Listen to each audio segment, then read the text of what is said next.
कहते हैं normal delivery के लिए कि खा लो वो खा लो, लेकिन क्लिनिकली प्रूवन मेडिकली जो सच है वो क्या है।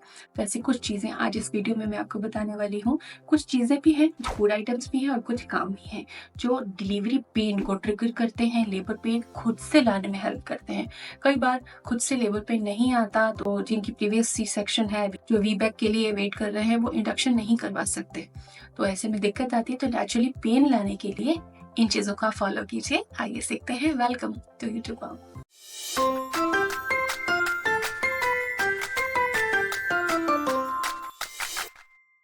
एक क्लिनिकल ट्रुथ मैं आपको बताना चाहूंगी कि कोई भी फूड आपने खाया तो सीधे जाके वो बच्चेदानी में नहीं पहुंच रहा और लेबर को स्टार्ट नहीं कर रहा है।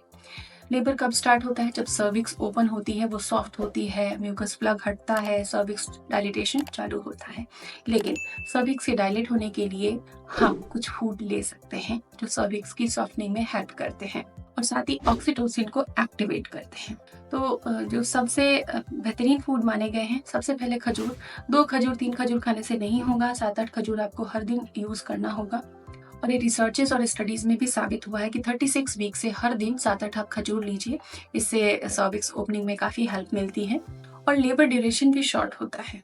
तो ये फायदे हैं खजूर के। तो 34 वीक के बाद से आप ऐसा कर सकती है। 35 वीक से आप डेट्स कंजप्शन इंक्रीज कर सकती हैं दूध में पकाकर, या आराम से दिन में आप 7-8 खजूर कभी भी खा लीजिए। लेकिन अगर जेस्टेशनल डायबिटीज है तो अपने डॉक्टर से जरूर कंसल्ट करें।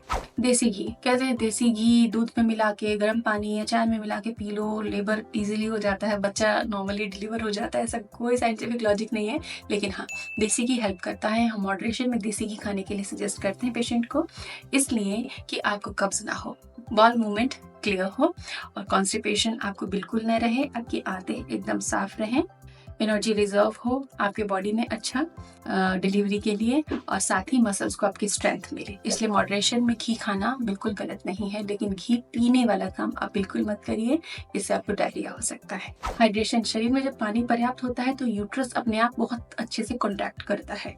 तो हाइड्रेशन हम बेटर बनाते हैं, सूप्स ज़्यादा देते हैं, 1-2 सूप इंश्योर करते हैं कि एडिशनली आप पेशेंट ले सकें। तो ऐसे में आप पानी अच्छी मात्रा में पीजिए और सूपी मील्स लीजिए, जिससे कि हाइड्रेशन लेवल आपके शरीर में बना रहे, ताकि यूट्रस कॉन्ट्रैक्शन अच्छे से ले सके। लाइट वेजिटेबल सूप, मूंग दाल का सूप, टोमेटो कैरेट का सूप आप ले सकती हैं। 36 वीक के बाद जब लेबर का टाइम करीब आ जाता है, डॉक्टर की सलाह से आप पपाया और पाइनएप्पल भी खा सकती हैं।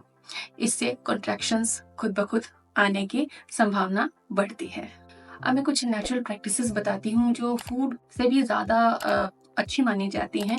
आप इन्हें भी फॉलो कर सकती हैं, लेकिन कोई भी कॉम्प्लिकेशन होने पर अपने डॉक्टर से जरूर इस पे डिस्कस करें। वॉक करना एक बहुत पावरफुल टूल है। कई बार 9वें महीने तक आके मॉमीज वॉक करना स्टॉप कर देती हैं। कई बार मौसम भी रोक लगा देता है, लेकिन वॉक और योगा जरूर करते रहें।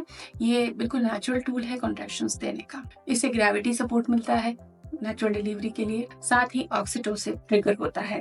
तो वॉक करते रहिए हर दिन एटलीस्ट 2-3 किलोमीटर।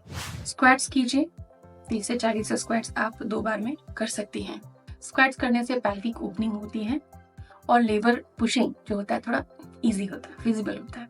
बस हाई रिस्क प्रेगनेंसी में इसको अवॉइड करना है। जब स्ट्रेस बढ़ता है और कॉर्टिसोल बढ़ता है तो ऑक्सीटोसिन ब्लॉक होता है, नेचुरल डिलीवरी के चांसेस कम हो जाते हैं। कई बार जैसे जैसे डिलीवरी का समय करीब आता है ना, माएँ बहुत ज़्यादा स्ट्रेस में चली जाती है कंडीशन को सोच सोच के। तो रिलैक्सेशन बहुत ज़रूरी है। गहरी सांस लें, डीप ब्रीदिंग करें, प्राणायाम करें और डिलीवरी की पॉजिटिविटी को देखें। अब आपका नन्हा मुन्ना बेबी आपकी गोद में आने वाला है, अब आप उसके साथ उसकी किलकारियाँ सुन सकती हैं, आप उसके सुंदर से चेहरे को निहार पाएंगी। इन बातों को याद कीजिए।